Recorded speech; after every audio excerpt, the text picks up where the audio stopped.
তাই পৌঁছাইছি। এমন কোনো কৌশল করি নাই, এমন কোনো লুকোচুরি করি নাই যার দ্বারা আল্লাহর কথার ভিতরে আমার কথাও ঢুকাইছি যাতে আমারও কিছু মুনাফা আসে, আমারও কিছু মুনাফা আসে, এমন কথা বলি নাই। বরং নাসিহুন আমিন, উপদেশকারী, উপদেশদাতা, আমিন, বিশ্বস্ত, বিশ্বস্ত। অর্থাৎ কোনো খেয়ানত করি নাই। রাসূলুল্লাহ সাল্লাল্লাহু আলাইহি ওয়াসাল্লাম আরাফাতের ময়দানে হজ্জের সফরে সাহাবায়ে কেরামকে জিজ্ঞেস করছে, সোয়ালা সাহাবী তোমরা আজকে বলো আল্লাহুম্মা হাল বাল্লাগতু, আল্লাহকে সাক্ষী রেখে বলো আমি কি পৌঁছাইছি?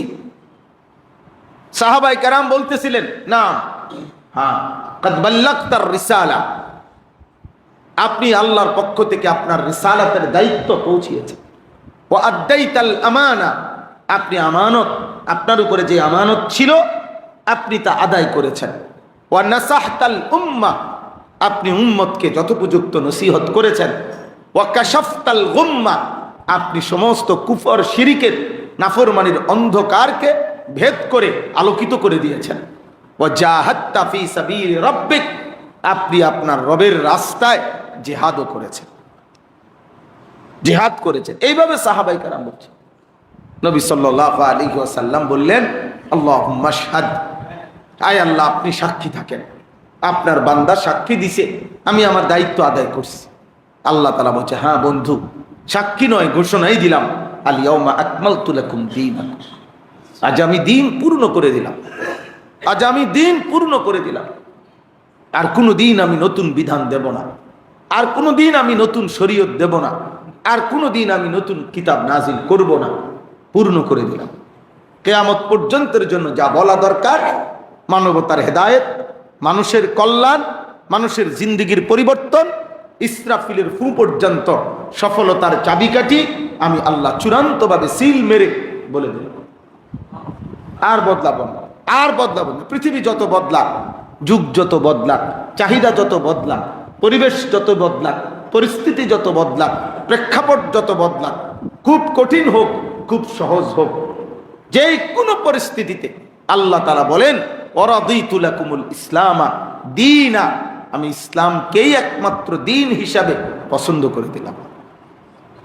এই জন্য প্রিয় বন্ধু আমার, ভাই আমার, দোস্ত আমার, সময় একদমই কম। আমরা চাইছি আমি বয়ান কম হোক আমার, কিন্তু আমার এই ছোট যে ভাইগুলো, নওজোয়ান ছেলেগুলো আছে, মহব্বতের এই ভাইরা নওজোয়ান, এরা গরমের মধ্যে কষ্ট করে আসছে সেই দুপুর থেকে।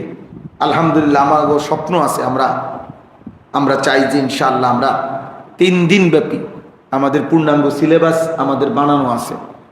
আমার একটা ছোট্ট বই আছে আমাদের মাদ্রাসায়, জীবন যেন সাজে সুন্নার ধাঁচে। এই বইয়েরই সিলেবাস, এই 1 দিনের কোর্স, 3 দিনের কোর্স, 5 দিনের কোর্স। আল্লাহ যদি তৌফিক দেয়, কোনোদিন মালিক যদি হায়াত দেয়, তো সারা বাংলাদেশে করতে চাই এটা ইনশাআল্লাহ। সারা বাংলাদেশে হবে, মালিক চাইলেই হবে, না চাইলে কিছুই হবে না। তো এই জন্য বললাম আজকে 1 দিনও না, 1 দিনের অর্ধেক অংশ, জোহর থেকে আসর, তাও চেষ্টা করছি আমরা সময়টা যাতে নষ্ট না হয়। এই জন্য আসরের নামাজ একটু দেরি করে পড়ে আপনাদের জন্য আলহামদুলিল্লাহ যে ভাইরা আপনারা কিছু, আমি বলি না কিছু শিখছেন, আমি জানি এত কম সময়ে এত বড় দিন শেখা সম্ভব নয়, কিন্তু অনুভূতি জাগছে কিনা বলেন? যারা ছিলেন তারা বলেন ভাই অনুভূতি আছে কি? এখন আমি দিল থেকে ভেবে দেখেন, আমি তো মনে করি এই আসরের নামাজ যারা এখানে কিছুক্ষণ নামাজ শিখছেন, আসরের সময় একবার হইলেও আগের নামাজের চাইতে ব্যতিক্রম একটু ভালো করার কথা মনে হয়েছে কিনা বলেন? কোনো সন্দেহ নাই যে মনে হয়েছে, মনে হয়েছে, এটা মনে হয়েছে। এতগুলো কথা হয়তো মনে থাকবে না, আমরাও জানি সবগুলো কথা পুঙ্খানুপুঙ্খ আমরাও বলে শেষ করতে পারি নাই, আরো কথা আছে, আরো কাজ আছে, কিন্তু এই কথাটাই শুধু বলতে চাচ্ছি যে মানুষের আল্লাহ তাআলা কোরআনুল কারীমে বলছে, বন্ধু আপনার সামনে আপনার মাধ্যমে দিন পূর্ণ করে দিলাম, নিয়ামত পূর্ণ করে দিলাম। ওয়া আতমামতু আলাইকুম নি'মাতি, আপনাদের উপরে আমি আল্লাহ নিয়ামত পূর্ণ করে দিলাম। এই নিয়ামত মানে কি? নিয়ামত মানে বাপ, বুঝেন না? নিয়ামত মানে লিচু, আম না। এগুলো যদি ওই সময় পূর্ণ করে দেয় তো অহনার লিচু খাই করতে, বুঝেন নাই? তাহলে তো ওই সময় পূর্ণ হয়ে গেছে, শেষবারের মতো ভাত তরকারি খাইয়ে ফেলছে ওনারা, আমরা এরপরে শুধু বনরুটি খাবো, এটা না। তাহলে এখানে নিয়ামত বলতে এই দুনিয়াবি যেই নিয়ামত এগুলো না, এগুলো তো চলতেই আছে। মানে আল্লাহ তাআলা বললেন দ্বীনের নামে, বিধানের নামে, শরীয়তের নামে, হুকুম আহকাম, ইসলামের শরীয়ত, আল্লাহর দ্বীনের, খোদার কসম প্রত্যেকটাই নিয়ামত, প্রত্যেকটাই নিয়ামত।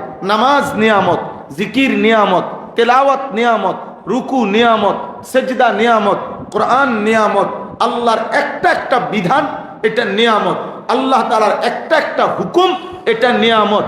আল্লাহ বলেন এই হুকুম জারি করার যেই নিয়ামত, বিধানের নামে যেই নিয়ামত, শরীয়তের নামে যেই নিয়ামত, এটা আজ পূর্ণ করে দিলাম, এটা পূর্ণ করে দিলাম, পূর্ণ করে দিলাম। অতএব আল্লাহ তাআলা আমাদের নবী সাল্লাল্লাহু আলাইহি ওয়াসাল্লামের মাধ্যমে দ্বীন পূর্ণ করেছেন কিনা? কথা বলেন না। দ্বীন পূর্ণ করেছেন? করেছেন। এক। দুই নম্বর কথা হলো ইমামে মালিক রাহমাতুল্লাহ আলাইহি, পৃথিবী বিখ্যাত বুজুর্গ, মুজতাহিদ, এই পৃথিবীতে সর্বশ্রেষ্ঠ ফতোয়া দাতাদের মধ্যে, মুজতাহিদ যারা, তাদের মধ্যে শ্রেষ্ঠতম একজন তিনি ইমাম মালিক রাহমাতুল্লাহ। চার মাযহাবের একজন ইমাম তিনি, হানাফি, শাফিঈ, মালিকি, হাম্বলি। এই মালিকি মাযহাবের যিনি ইমাম, পৃথিবীতে এখনো কোটি কোটি ইমানদার মুসলমান আছে উনার মাযহাবের অনুসারী, ইমাম মালিক রাহমাতুল্লাহ আলাইহি। ওই মাযহাবের বিরোধিতাকারীরা সারা পৃথিবীতে উল্লেখযোগ্য তেমন কোনো অংশ এখনো দাঁড় করাইতে পারে না, চেষ্টা করতেছে। বাকি চেষ্টা করতে করতে আশা করা যায় ফু দিয়ে লাইব ইসরাফিলে, বুঝেন না? ইসরাফিল কি দিয়ে ফেলবে? ফু দিয়ে ফেলবে। কিন্তু মাযহাবের অনুসারী সর্বযুগেই বেশি ছিল, বেশিই থাকবে। তো ইমাম মালিক রাহমাতুল্লাহ আলাইহি আপনার এই ইমাম মদিনার ইমাম ছিলেন, মসজিদে নববীর ইমাম ছিলেন, ইমামু দারিল হিজরা, মদিনার ইমাম বলা হইতো ওনাকে। এবং সারা পৃথিবী থেকে তৎকালীন জামানায় সারা বিশ্ব থেকে ওনার কাছে ছাত্ররা আসতো, তালেব ইলম আসতো হাদিস শিখার জন্য, ফতোয়া শিখার জন্য, মাসাইল শিখার জন্য, দ্বীন শিখার জন্য। এই উনি একটা কথা বলছেন, সোনার অক্ষরে লেখার মতো কথা, স্বর্ণাক্ষরে লিখে রাখার মতো। উনি বলছেন আল্লাহি লা ইউসলিহা আখিরু হাদিহিল উম্মাহ ইল্লা বিমা সালাহা বিহি আউয়ালুহা। এই কথাটা মনোযোগ দিয়া বুঝতে হবে।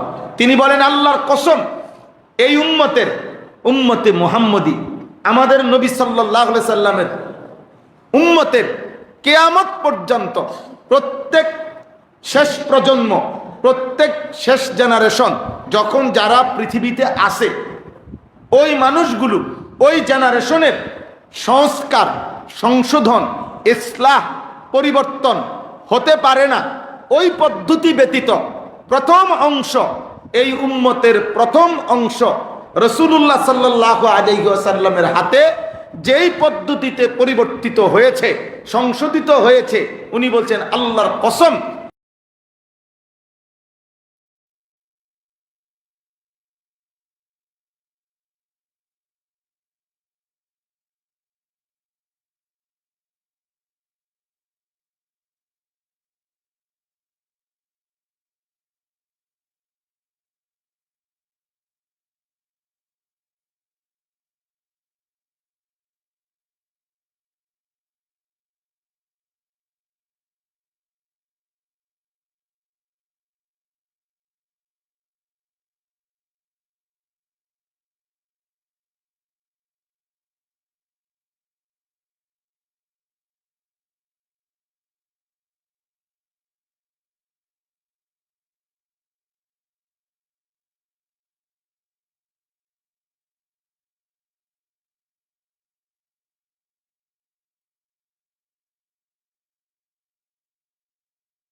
উনি যেই পদ্ধতিতে আল্লাহ নবী সাল্লাল্লাহু আলাইহি সাল্লাম সাহাবায়ে কেরামের ইসলাহ করছেন, সাহাবায়ে কেরামের জীবন সুন্দর করেছেন, সাহাবায়ে কেরামকে গড়ে তুলেছেন।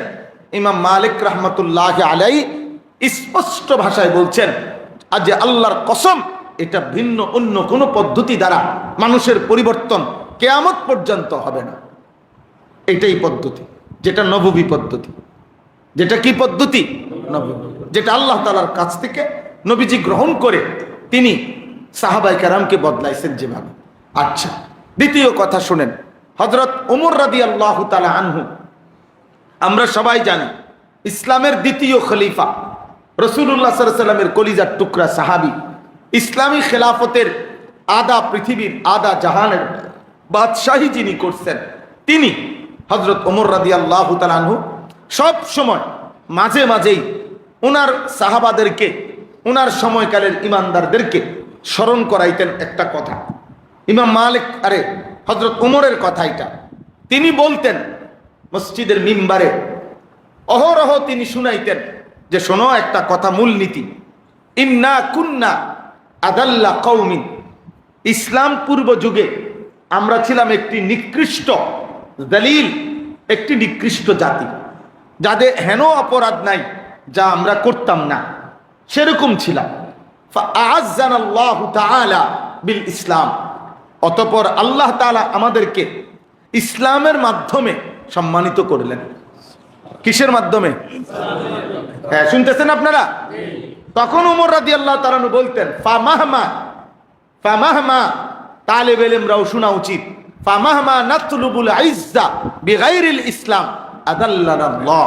তিনি বলেন, কিয়ামত পর্যন্ত বলে গেলাম, মনে রাখবা হে উম্মতে মুহাম্মদী, যখনই আমরা